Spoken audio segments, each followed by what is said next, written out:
حضور صلی اللہ علیہ وسلم نے فرمایا میرے لوگوں غور، اسعد الناس، حدیث کے لفظ اسعد الناس،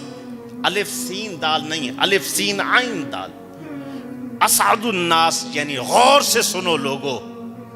اسد شیر کو کہتے ہیں، لیکن یہ اسد جو ہے غور کے لیے، بغور جائزہ لو، غور سے سنو لوگو۔ اسعد الناس، غور سے سنو، بشفاعتی یوم القیامہ،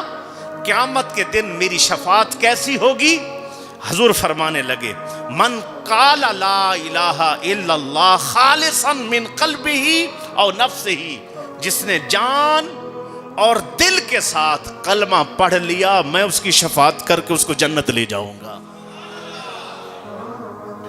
یہ بخاری کی ہے۔ اب جو حدیث پڑھنے لگا ہوں یہ حدیث ہے ابو جعلہ کی۔ حضور صلی اللہ علیہ وسلم نے فرمایا، میں اللہ کی بارگاہ میں شفاعت کرتا جاؤں گا، لوگوں کو لیتا جاؤں گا، جنت ڈالتا جاؤں گا، جنت ڈالتا جاؤں گا، اور میں کرے جاؤں گا، رکوں گا نہیں۔ جب میں شفاعت طلب کرتا جاؤں گا اور مانگتا جاؤں گا اور کرتا جاؤں گا، اب اللہ فرما رہے حتی اقول ربی، آخر پر میرے اللہ مجھے یہ لفظ فرمائیں گے۔ اب یہ غور سے سننا ہے، کبھی بھی کوئی نیکی رائے گا نہیں ہوتی، نیکی بھی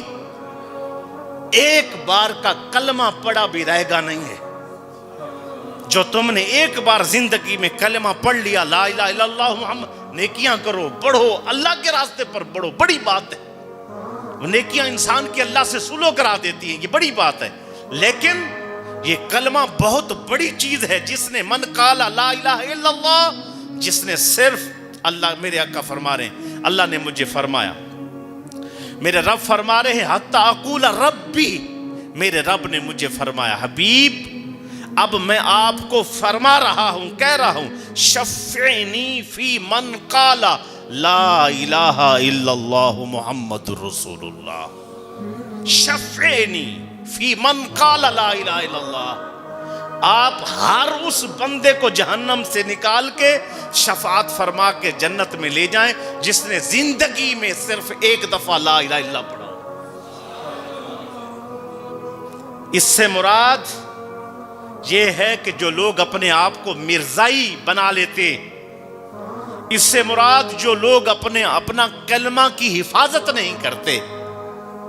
جو لوگ اپنے ایمان کی حفاظت نہیں، گناہگار اور چیز ہوتی ہے، غدار اور چیز ہوتی ہے۔ جو گناہگار ہوتا ہے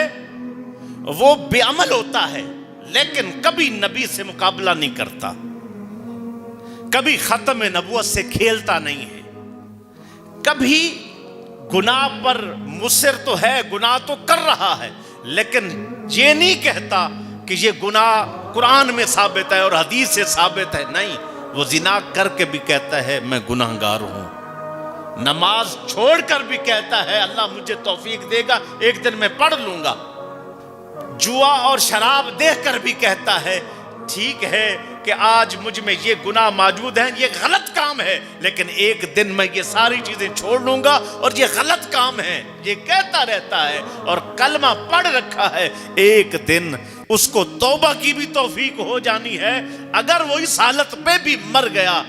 جہنم کی آگ میں جلے سڑنے کے بعد میرے آقا نے فرمایا میں مانگتا جاؤں گا حتی اقول ربی شفعنی، ایک دن مجھے رب فرمائیں گے حبیب سب کو جنت میں لے گئے ہیں، اس گناہگار کو بھی لے جائیں، میں نے آپ کو شفاعت کا حق دے رکھا ہے۔